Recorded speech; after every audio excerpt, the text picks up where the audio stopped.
Hello my dear students, I am Fatima Jafri and you are watching my channel Chemistry with Fatima. Today we are going to discuss about molecular and formula mass. There are different types of elements, compounds, molecules exist for which we need to calculate these two formula and molecular masses. तो सबसे पहले हमें तो ये पता होना चाहिए कि हमने किन कंपाउंड्स का या फिर हमने किन एलिमेंट्स का, किन मॉलिक्यूल्स का हमने मॉलिक्यूलर मैस कैलकुलेट करना है और फॉर्मूला मैस कैलकुलेट करना है। अब आपके पास फॉर एग्जांपल यहाँ पर एक कंपाउंड है दैट इज वाटर। वाटर की एग्जांपल मैं आपको इसलिए दे रही हूँ क्योंकि ये बहुत एक इजी कंपाउंड है। कंपाउंड उसे कहते हैं when two different types of atoms combine they form a compound, like there are two hydrogen atoms and one oxygen atom. जब ये two different types of elements combine होते हैं तो वो क्या बनाते हैं, कंपाउंड बनाते हैं, राइट। अब आपके पास यहाँ पर हाइड्रोजन का एटॉमिक मास जो है वो है 1, राइट, ये आपको पता होना चाहिए। और उसके अलावा ऑक्सीजन का एटॉमिक मास क्या होता है, दैट इज 16। अब आपके पास यहाँ पे नंबर ऑफ एटम्स हैं 2, आपने 2 को मल्टीप्लाई कर देना है 1 के साथ। 1 क्या है, इसका हाइड्रोजन का एटॉमिक मास है, प्लस आपने ऑक्सीजन का जो एटॉमिक मास है दैट इज 16। जब आप इसको 2 multiply by 1 is equals to 2 plus 16 is equals to 18 atomic mass unit. ये हम लोग इसके साथ यूनिट यूज करते हैं, AMU means atomic mass unit. तो आपके पास यहाँ पर वाटर का एटॉमिक मास यूनिट कैलकुलेट हो गया 18। अब आप यहाँ पर ये देखें कि हमें ये जानना है कि मॉलिक्यूलर और फॉर्मूला मैसेज जो हैं वो किन मॉलिक्यूल्स के होते हैं। कौन से ऐसे मॉलिक्यूल्स हैं जिनका हम मॉलिक्यूलर मास कैलकुलेट करते हैं और कौन से ऐसे मॉलिक्यूल्स हैं जिनका हम फॉर्मूला मास कैलकुलेट करते हैं। लेकिन इससे पहले मैं आपको ये बता दूं कि मॉलिक्यूलर और फॉर्मूला मास में डिफरेंस क्या है। इसमें डिफरेंस ये है कि when we molecular mass is defined as the sum of the atomic masses of all the atoms present in a molecule is called molecular mass. It is the sum of the atomic masses of all the atoms present in a molecule is called molecular mass. आपके पास molecular mass क्या है, आपके पास ये एक compound है, ठीक है। Compound मैंने आपको बता दिया व्हेन 2 और more than 2 different types of elements combine they form a compound. अब वाटर के मॉलिक्यूल के अंदर आपके पास 2 हाइड्रोजन एटम्स हैं और 1 ऑक्सीजन एटम है, तो आप इसको कंपाउंड का नेम देंगे। Water can be known as compound, right. अब इसके अंदर जो हाइड्रोजन का एटॉमिक मास है वो 1 है, ऑक्सीजन का एटॉमिक मास 16 है, ये आपको याद करने होंगे, ठीक है।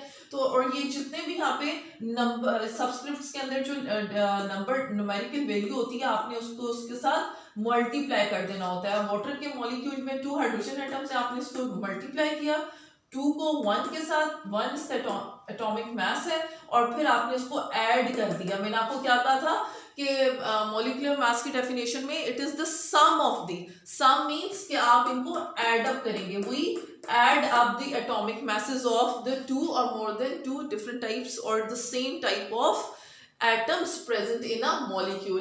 ये मॉलिक्यूल भी है और ये कंपाउंड भी है, ठीक है। मॉलिक्यूल किसे कहते हैं, मॉलिक्यूल वो होता है जब when 2 or more than 2 atoms combine they form a molecule। A molecule they can be of the same type and molecules can also they can be of the different types। For example water is a molecule। अब water के अंदर 2 different types of atoms हैं तो हम इसको नाम दे देंगे this is it can be known as compound, ठीक है, हमने इसको नाम दे दिया कंपाउंड का।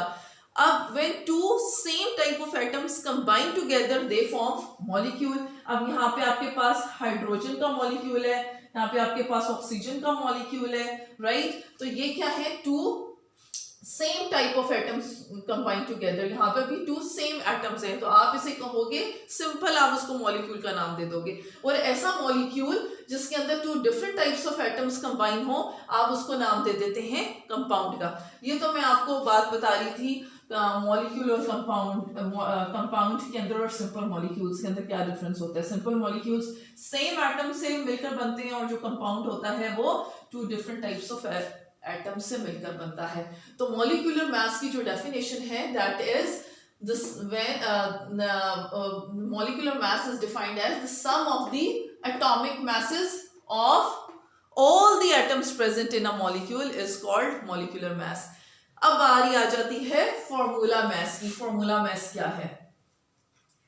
फॉर्मूला मास जो है आपके पास, फॉर एग्जांपल यहाँ पे एक कंपाउंड है, मैं इसको थोड़ा लार्ज करके लिख देती हूँ। You have a compound sodium chloride, right? You know what is sodium in the periodic table? Metal, right? Sodium जो है वो metal है, और क्लोरीन क्या है? इसको हम नॉन मेटल कहते हैं। क्यों? क्योंकि ये राइट साइड पे पीरियोडिक टेबल में, और जो लेफ्ट साइड पे फर्स्ट और टू ग्रुप के जो एलिमेंट्स हैं उनको हम लोग अल्कलाइन अर्थ मेटल्स और अल्कली मेटल्स कहते हैं। तो ये sodium is present in the first group and this is known as metal. Chlorine is present in the seventh group और ये क्या है? Non metal. तो ऐसा कंपाउंड, ये भी एक कंपाउंड है, आप इसको कह सकते हो कंपाउंड। यस, सोडियम क्लोराइड किसे कहते हैं? टेबल सॉल्ट को, जो आप घर में यूज करते हो, अपनी कुकिंग में यूज करते हो, ये वो सोडियम क्लोराइड का सॉल्ट है, राइट? अब सोडियम क्लोराइड जो है it is a compound, right? लेकिन ऐसा कंपाउंड जिसके अंदर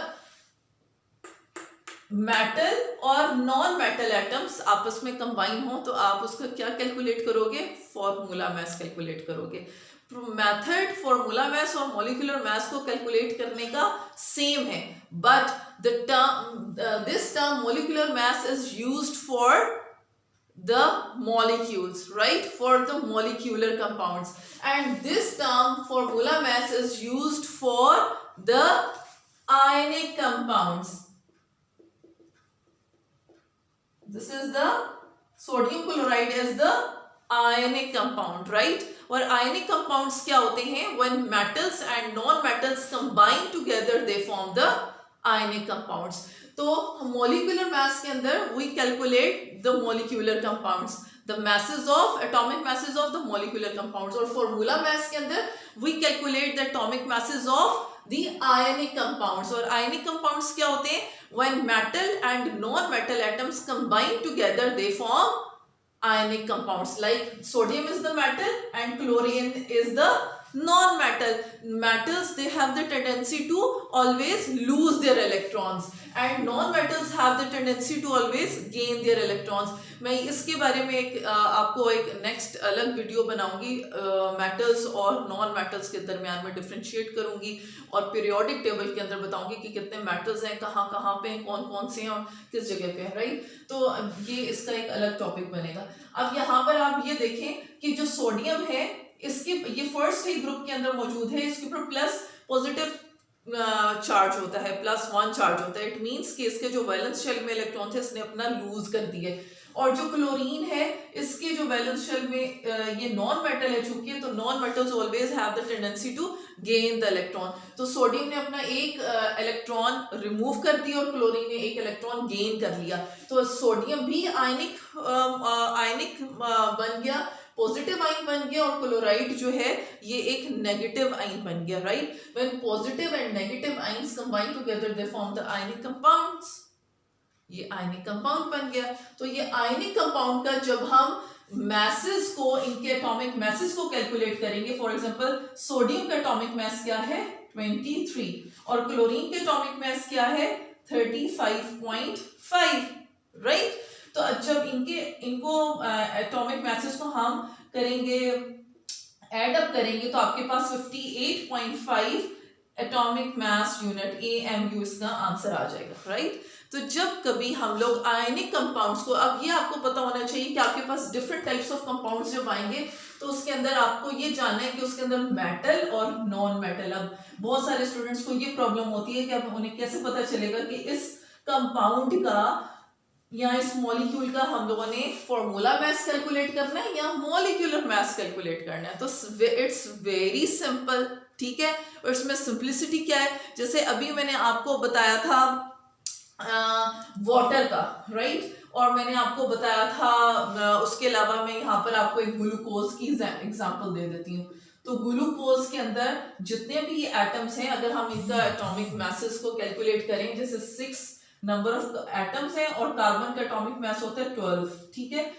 प्लस लगा देंगे, हम लोग ऐड कर रहे हैं, ठीक है। हाइड्रोजन के जो एटम्स है 12 है और इसका जो एटॉमिक मास है वो 1 है। जो एटॉमिक मासेस है हम उनको ब्रैकेट में लिखते हैं और जो नंबर ऑफ एटम्स है उनको हम लोग यहाँ पर ऐड कर देते हैं। अब ये जो 6 है इसके नंबर ऑफ एटम्स और इसका एटॉमिक मास क्या है 16 है, राइट। तो इसका जो आपके पास जो वैल्यू होगी, जो आंसर आएगा वो दैट इज, इन सबको जब आप ऐड करेंगे, ऐड अप करेंगे तो आपके पास यहाँ पर आंसर आ जाएगा 180 AMU एटॉमिक मास यूनिट। तो यहाँ पर ये जो कंपाउंड है, अब आप मुझे ये सोच रहे होंगे कि हमें कैसे पता चलेगा कि ये इसका हमने मॉलिक्यूलर मास कैलकुलेट किया या फिर फॉर्मूला मास कैलकुलेट किया है, क्योंकि आपको जब बोर्ड में क्वेश्चन आएगा पेपर में तो अब वहां पर ये नहीं बताया होगा कि कुछ क्वेश्चंस में बताया होता कि आप इसका फॉर्मूला मास कैलकुलेट करें या मॉलिक्यूलर मास, लेकिन कहीं पे नहीं भी बताया होता एमसीक्यूज में। तो आपको ये जानना है कि ये यहाँ पे जितने भी एलिमेंट्स हैं क्या वो सारे के सारे मेटल्स हैं। अगर सब सेम मेटल्स हैं तो फिर आप उसका मॉलिक्यूलर मास कैलकुलेट करेंगे।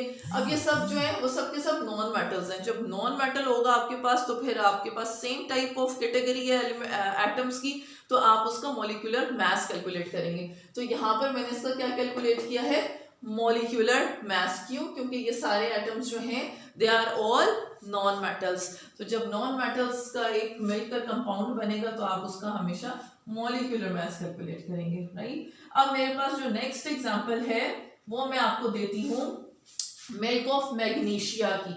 मिल्क ऑफ मैग्नीशिया का फॉर्मूला जो है, ये मिल्क ऑफ मैग्नीशिया आपने सुना होगा, ये एसिडिटी के अंदर यूज होता है, इसे एसिडिटी के लिए भी यूज किया जाता है। और मैग्नीशियम हाइड्रोक्साइड ये इसका फॉर्मूला है। मैग्नीशियम का जो एटॉमिक मास है वो क्या है 24। यहाँ पे ऑक्सीजन और हाइड्रोजन को ब्रैकेट में 2 के साथ लिखा हुआ है, इट मींस कि ऑक्सीजन के भी 2 एटम्स हैं और हाइड्रोजन के भी। आप ऐड कर दोगे 2 ऑक्सीजन के एटम्स से 16 आ जाएगा, प्लस आपके पास 1 यहाँ पे 2 हाइड्रोजन के एटम्स हैं और ये आ जाएगा आपके पास, ठीक है। तो आपके पास इसके आपके पास जो आंसर आएगा वो क्या होगा 58 AMU, राइट। ये जब आप इनको ऐड अप करोगे, मल्टीप्लाई करोगे, 24 और 16 2 32 और 2, और ये जब ऐड करोगे तो आपके पास 58 AMU आंसर आ जाएगा, राइट। अब यहाँ पर अब मुझे आप ये बताएं कि मैग्नीशियम हाइड्रोक्साइड जो है इसका मैंने मॉलिक्यूलर मास कैलकुलेट किया या फिर फॉर्मूला मास।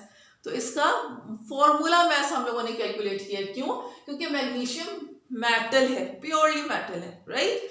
क्योंकि ये सेकंड ग्रुप के अंदर मौजूद है, तो सेकंड ग्रुप के एलिमेंट्स मेटल होते हैं, और जो ये ऑक्सीजन है ये प्योरली नॉन मेटल है, राइट। तो जब मेटल और नॉन मेटल आपस में कंबाइन होते हैं तो ये क्या बना देते हैं, आयनिक कंपाउंड्स बना देते हैं। और आयनिक कंपाउंड्स का हमेशा हम लोग क्या कैलकुलेट करते हैं, फॉर्मूला मास कैलकुलेट करते हैं। और जो मॉलिक्यूलर कंपाउंड्स होते हैं उनका हम लोग क्या कैलकुलेट करते हैं, मॉलिक्यूलर मास कैलकुलेट करते हैं। सिर्फ इतना सा डिफरेंस है मॉलिक्यूलर मास में और फॉर्मूला मास में। मॉलिक्यूलर मास मॉलिक्यूलर कंपाउंड्स का कैलकुलेट किया जाता है जो कि सेम नेचर के एटम्स जब आपस में कंबाइन करते हैं और एक कंपाउंड बनाते हैं। फॉर एग्जांपल मैंने आपको ग्लूकोज की एग्जांपल दी, फिर उसके बाद यहाँ पर मैं आपको नेफ्थलीन के दे रही हूँ C10H8,